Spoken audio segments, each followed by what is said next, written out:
Come into me. God damn you. Take me.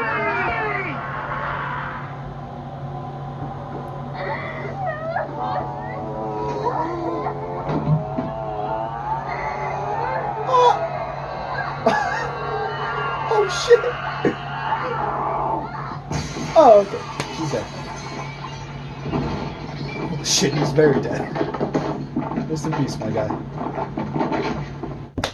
The Exorcist, directed by William Friedkin, was the instant classic that came out back in 1973, over 40 years at this point.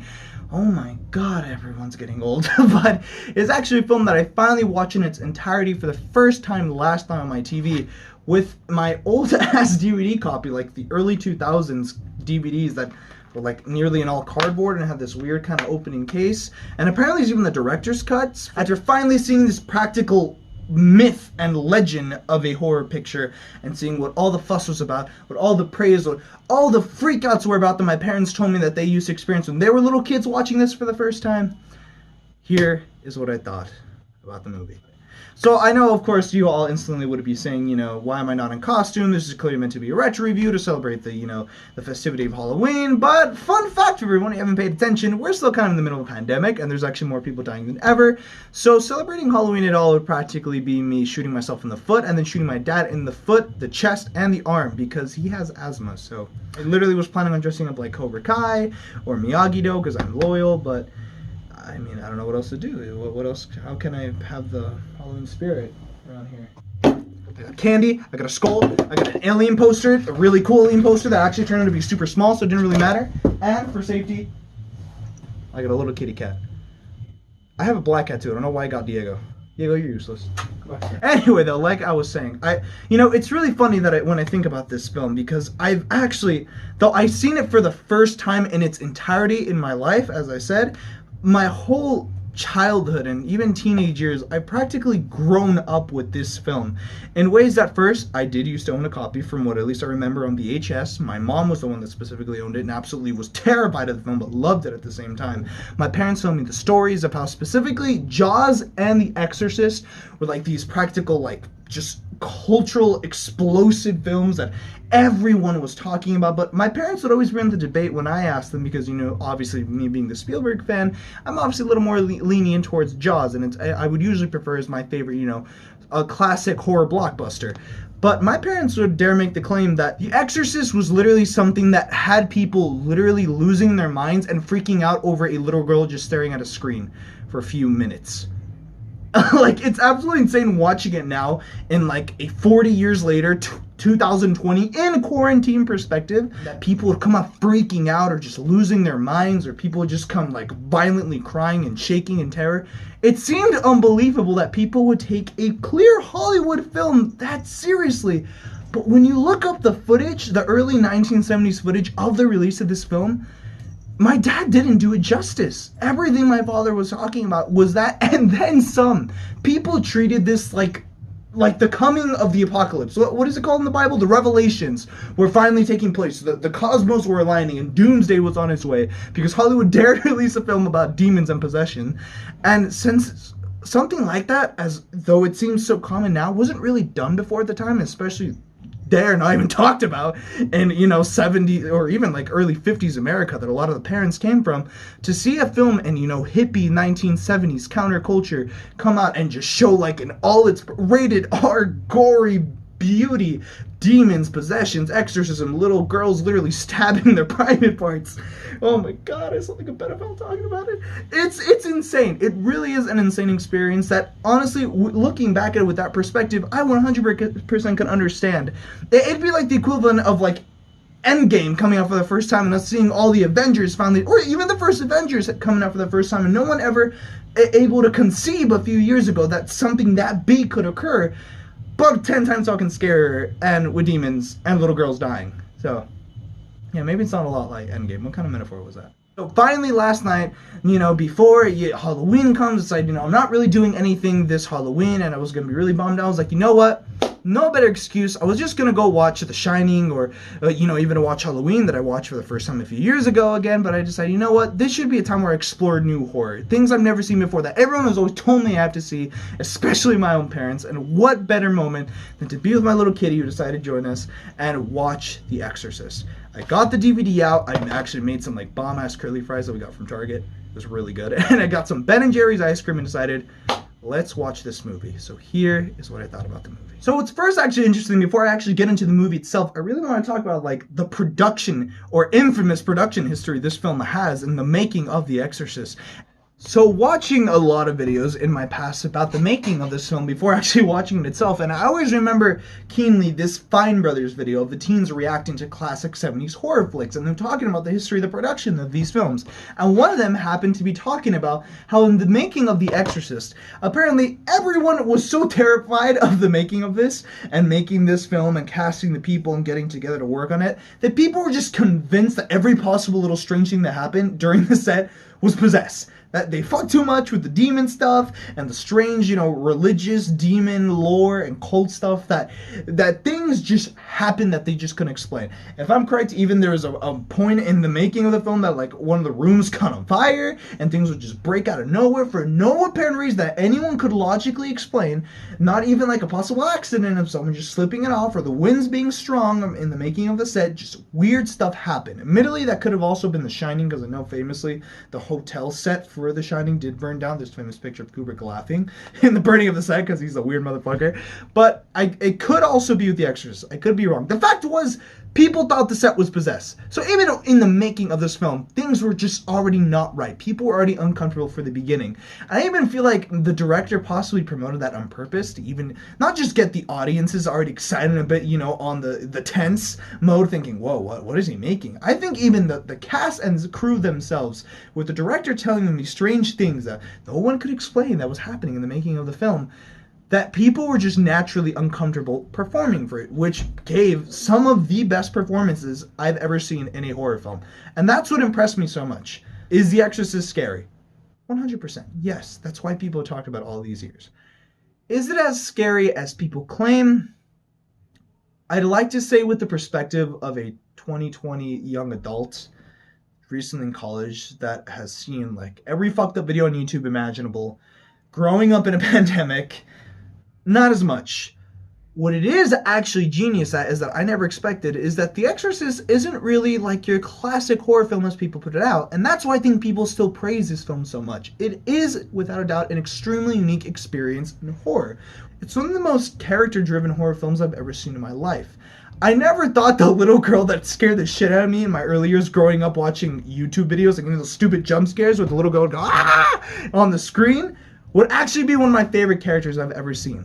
She is like one of the most adorable and lovable and clever little girls I've ever seen on the big screen. It's insane, and the bonding and the relationship she has with her mother is something truly powerful, that when the actual demon stuff starts to happen, instead of being afraid, you more feel like extremely empathetic and really sorry for the mother. Especially one of those scenes that are still stuck in my head is when the first time the girl starts freaking out, begging for her mother to make it stop. The mom just starts crying hysterically in pain, like, help my baby, please, why? And it made me almost emotional, thinking, oh my god, that like, how must that be for a parent to watch their daughter go through something they can't even explain. The very experts in the room don't understand what is happening to her, and she's just in agonizing pain. It must be like the most stressful and painful experience ever imaginable to a parent. Every cast, from even the priest being one of my favorite heroes now ever in film, the chief, trying to find out who's causing these strange murders happening around the city, the mother of the pope, I keep getting them wrong, of the priest, and the guilt that adds to the priest's main character of him feeling guilty for not being able to help his own mother, even though he has all this money and is literally in university, and especially obviously the iconic villain of this entire film, the demon itself. I don't remember the exact name, and I don't want to sound stupid because I know it's of Middle Eastern culture specifically, and I don't want to fuck that up. But I know for a fact he's supposed to be the prince or king of demons, and the voice acting especially for that character. I was so impressed during watching it. I was like, who fucking did this guy? And I can't remember the name exactly on the top of my head. All I know, it's a Canadian woman, apparently, if I'm correct, who actually did it. So I thought it was a man the whole time. But no, it's apparently girl power was what gave us that iconic bad guy. That character is not unnerving in the way I always remembered of it just looking creepy and it talking creepily. It is creepy at another level. Fucking Satan is like a master manipulator and a master of getting you pissed off.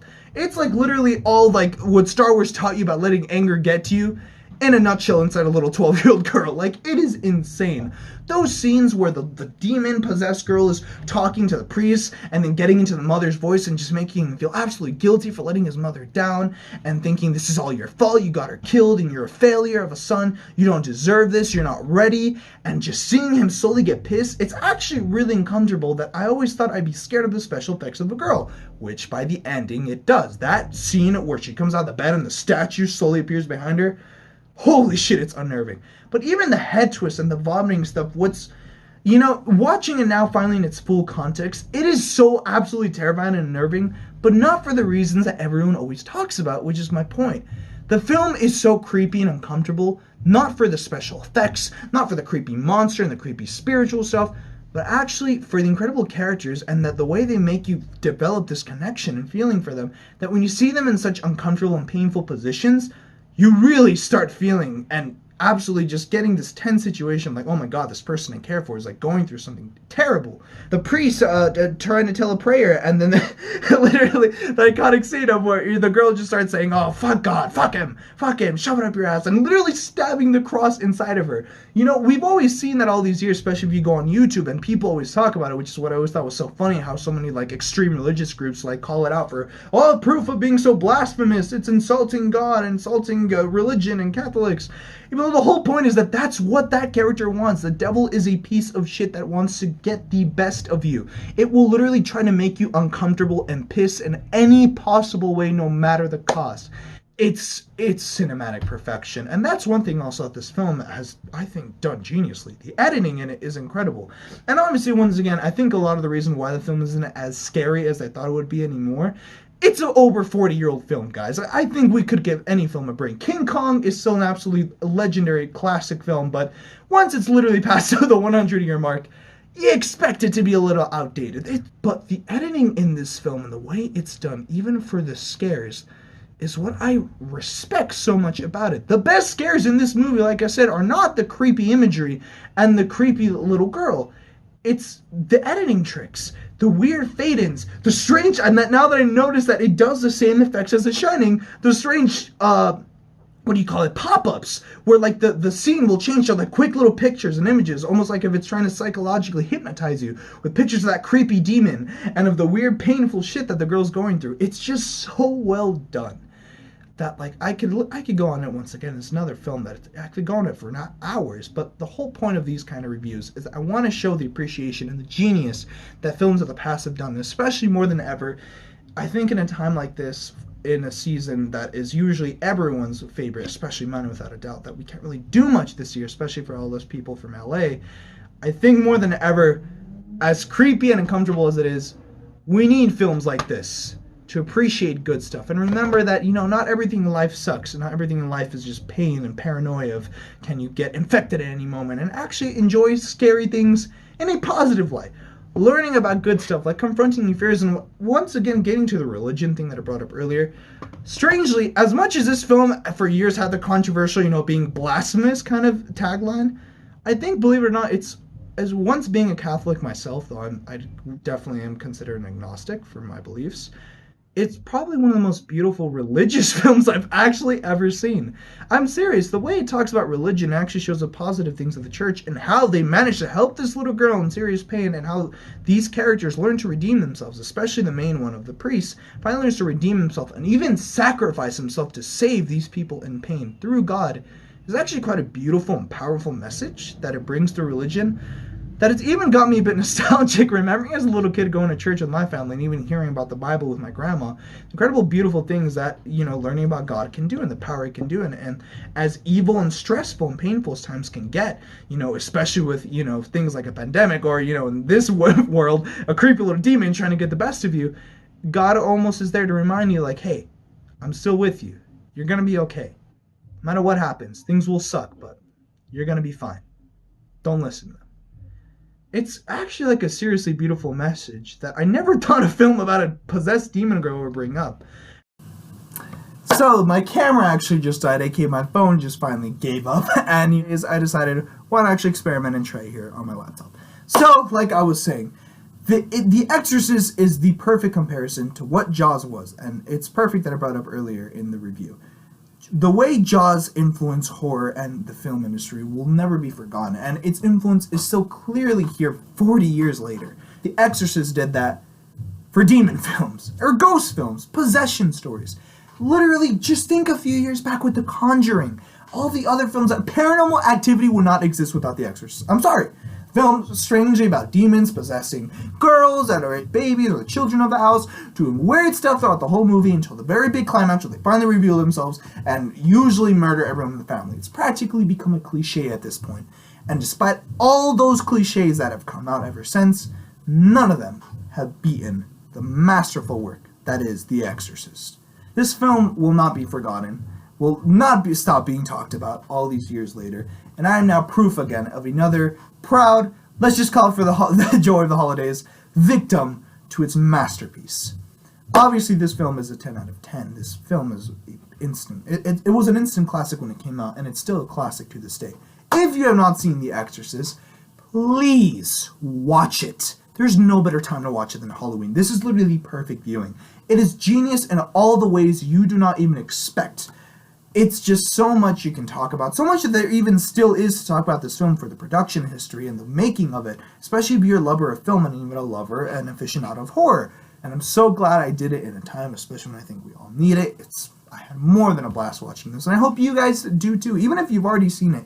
Just getting together with friends or family, hopefully the friends are on Zoom to be safe, you don't want to fucking die, and we're going to get together and just watching this classic, just having a good time, because right now, guys, I understand, especially for me, being one-on-one with you guys, being in the room all day has not been, the most positive mental experience for these past, already 6 months now. Jesus Christ, I think we're about to make it a 7.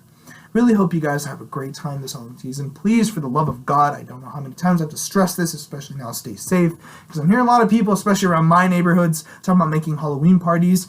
If there is, especially right now, a worse time to celebrate anything in person with at least over 10 different people you don't really fucking know and don't really know for sure where they've been, it's now. The death rates have literally gone and broken records this day. We do not need more chaos right now. At least till next year, let us stay a little safer. We're gonna get through this. Thank you all for watching so much. Really hope you guys enjoy this video. Happy Halloween, guys. Stay safe. See you guys.